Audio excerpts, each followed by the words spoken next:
અમેરિકાના અનેક વિસ્તારો અનેક રાજ્યો એ હેવી સ્નોસ્ટોર્મની અસરથી પસાર થઈ રહ્યા છે. તેમાં ન્યૂજર્સી રાજ્ય પણ બાકાત નથી અને તે જ ન્યૂજર્સી રાજ્યે એ સ્ટેટ ઇમરજન્સી જાહેર કરી છે.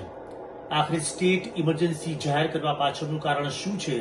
જે રાજ્યમાં 21 કાઉન્ટી આવેલી છે એ પણ જાણીશું કે કોડ બ્લુ એલર્ટ શું છે, તેનો મતલબ શું થાય છે.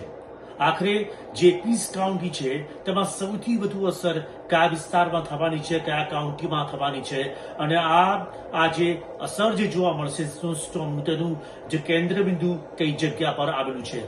સૌથી પહેલા એક એક બાબત પર નજર કરીશું. પરંતુ ન્યૂજર્સી રાજ્યમાં જે નોર્થ ન્યૂજર્સીનો જે વિસ્તાર છે ત્યાં સૌથી વધુ સ્નો પડવાની જે શક્યતા જોવા મળી રહી છે.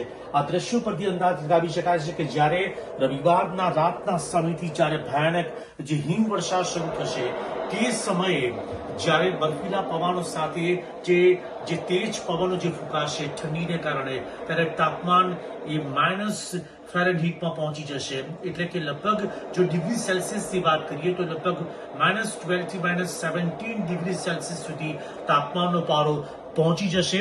અને તેમાં સૌથી વધુ જે અસર જોવા મળશે તે મોરિસ કાઉન્ટી છે, સસેક્સ કાઉન્ટી છે, આ ઉપરાંત એ પાસેક કાઉન્ટી છે, વોન કાઉન્ટી અને બર્ગન કાઉન્ટીમાં સૌથી વધુ લગભગ 12 થી 17 જેટલો જે બરફ પડી શકે છે.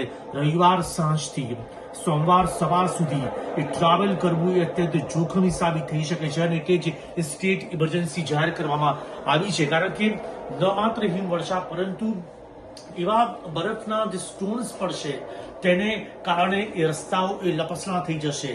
પાર્કિંગ માટેની પણ અલગ વ્યવસ્થા કરવામાં આવી છે અને જેટલા પણ જાહેર રસ્તાઓ છે તે વિસ્તારમાં પાર્કિંગ માટે એ ફરજિયાત રીતે પ્રતિબંધ મૂકી દેવામાં આવ્યો છે. હવે વાત કરીશું સેન્ટ્રલ ન્યૂજર્સીની કે જે I-95 કોરિડોર જે છે તેમાં બરફ અને મિશ્ર વરસાદને કારણે રસ્તાઓ લગભગ આ પ્રકારના થઈ જશે. બરફ અને મિશ્ર વરસાદ બંનેની અસર જોવા મળશે. મિડલસેક્સ કાઉન્ટી વિસ્તારમાં જ્યારે હિમવર્ષા થશે ત્યારે ક્યાંક માહોલ આ પ્રકારનો જોવા મળશે. સમરસેટ હોય કે પછી મર્સરે અને મોનમાઉથ કાઉન્ટી જે છે તેમાં લગભગ 8 થી 12 ઇંચ જેટલો જે બરફ પડવાનો છે, હિમવર્ષા થવાની છે અને રવિવારે બપોર પછી બરફની સાથે થીજી ગયેલો જે વરસાદ થશે જેને ફ્રીઝિંગ રેન કહેવામાં આવે છે, જે અત્યંત ઘાતક અને જીવલેણ સાબિત થતો હોય છે. અને તેના કારણે રસ્તાઓ એ લપસણા બની જશે. એટલે ટ્રાવેલ કરવું બિલકુલ હિતાવહ નથી. જ્યારે રવિવાર સાંજ અને સોમવારની વાત છે ત્યારે બપોર સુધી જે ફ્રીઝિંગ રેન પડવાનો છે. સાઉથ ન્યૂજર્સીની જો વાત કરીએ તો તેમાં આઈસિંગ અને બરફના થર જામવાનું જોખમ રહેલું છે. આ વિસ્તારમાં પણ લગભગ 4 થી 8 ઇંચ જેટલો વરસાદ, એટલે માફ કરશો, 4 થી 8 ઇંચ જેટલો જે બરફ વર્ષા થવાની શક્યતા છે. અને રવિવારે તોફાન તેની ચરમસીમા પર હશે. તો તેને કારણે લગભગ 1 થી 2 ઇંચ કલાકના 1 થી 2 ઇંચ જેટલો જે સ્નો પડવાની શક્યતા છે. પિસ્કાટવેની વાત કરી કે જે મિડલસેક્સ કાઉન્ટીમાં આવેલું છે તે મિડલસેક્સ કાઉન્ટીમાં જોવા મળશે કે જે ન્યૂજર્સી સ્ટેટ ડિપાર્ટમેન્ટે જે ગાઈડલાઈન જે જારી કરી છે તે મુજબ ઘરમાં રહેવું અત્યંત હિતાવહ છે. પાવર બેકઅપ જરૂરી છે. આપની પાસે જીવન જરૂરિયાતની ચીજ વસ્તુઓ, ખોરાકની ચીજ વસ્તુઓ હોવી અત્યંત જરૂરી છે. કારણ કે જ્યારે રસ્તા પર આ પ્રકારની પરિસ્થિતિ જોવા મળશે ત્યારે કોઈ પણ વ્યક્તિ તેમના ઘરની બહાર નહીં નીકળી શકે. જે ન્યૂજર્સી રાજ્ય છે તે નોર્થ ઇસ્ટ એટલે કે ઉત્તર પૂર્વ વિસ્તારમાં આવેલું છે, દરિયા કિનારાના વિસ્તારમાં આવેલું છે. એટલે જે તોફાન જે દક્ષિણથી લઈને ઉત્તર પૂર્વ તરફ જે ધીમે ધીમે જે આગળ વધશે ત્યારે તેની તીવ્રતા અતિ ભયાનક હશે.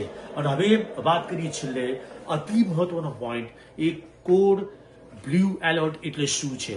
કોડ બ્લુ એલર્ટ કેમ જાહેર કરવામાં આવ્યું છે? તો એવા લોકોના રક્ષણ માટે કોડ બ્લુ એલર્ટ છે કે જેમની પાસે ઘર નથી, જેઓ બેઘર છે, તેઓ રસ્તા પર રહેતા હોય છે કે પછી ટેન્ટમાં રહેતા હોય છે, કોઈ જગ્યાએ આશ્રય સ્થાન તેઓ બનાવતા હોય છે. તે તમામ પ્રકારના આશ્રય સ્થાનને 24 કલાક માટે ખુલ્લા રાખવામાં આવ્યા છે. અને એટલે જ મિડલસેક્સ કાઉન્ટી સહિતના જેટલી પણ 21 કાઉન્ટી ન્યૂજર્સી રાજ્યમાં આવેલી છે તેમાં તમામે તમામ આશ્રય સ્થાન 24 કલાક માટે ખુલ્લા રાખવામાં તો આવ્યા છે, પરંતુ સોશિયલ વર્કર અને પોલીસ ડિપાર્ટમેન્ટના જે અધિકારીઓ છે તેમણે આવા વ્યક્તિઓ માટે ગરમ ધાબળા છે, ખાવા પીવાની ચીજ વસ્તુઓ છે, તેમને તાત્કાલિક રેસ્ક્યુ કરીને સુરક્ષિત જગ્યા પર લઈ જવા માટેની પૂરેપૂરી તૈયારી કરવામાં આવી છે. અને ખાસ તો ન્યૂજર્સીના તમામ રહીશોને રાજ્ય દ્વારા એ ચેતવણી આપવામાં આવી છે કે તેઓ જાહેર રસ્તા પર તેમના વાહનો પાર્ક ન કરે. જે સૂચિત કરેલા ચોક્કસ નક્કી કરેલા સ્થળો પર તેમણે તેમના વાહનો પાર્ક કરવા પડશે, કારણ કે અત્યંત જોખમી રસ્તાઓ એ જીવલેણ રસ્તાઓ સાબિત થઈ શકે તેમ છે. અને એટલા માટે જ હવે તેમણે કહ્યું છે કે આવા તમામ સોશિયલ વર્કર્સ અને પોલીસના અધિકારીઓને તેઓ જરૂરથી મદદરૂપ થાય, ન કે અડચણરૂપ થાય. તો આ અત્યંત માહિતી જે આપના સુધી પહોંચાડવા હું માંગતો હતો, એટલે કે હું સમીર શુક્લ આપને આ વિડીયો જરૂરથી આપના જે ફ્રેન્ડ્સ અને પરિવારજનોને મોકલશો, કારણ કે એક એવી પરિસ્થિતિમાંથી અમેરિકાના વિવિધ રાજ્યો પસાર થઈ રહ્યા છે જે સદીઓમાં આવું મહાભયાનક સ્નોસ્ટોર્મ, હેવી સ્નોસ્ટોર્મ નથી આવ્યું. અને રવિવારની રાતના લગભગ 1 વાગ્યા બાદ તેની ભયાનકતાના જે દર્શન આપણે થશે. અને આવી પરિસ્થિતિમાં લોકો પોતાના ઘરમાં રહે તે અત્યંત જરૂરી છે. આપ સુરક્ષિત રહો અને સલામત રહો.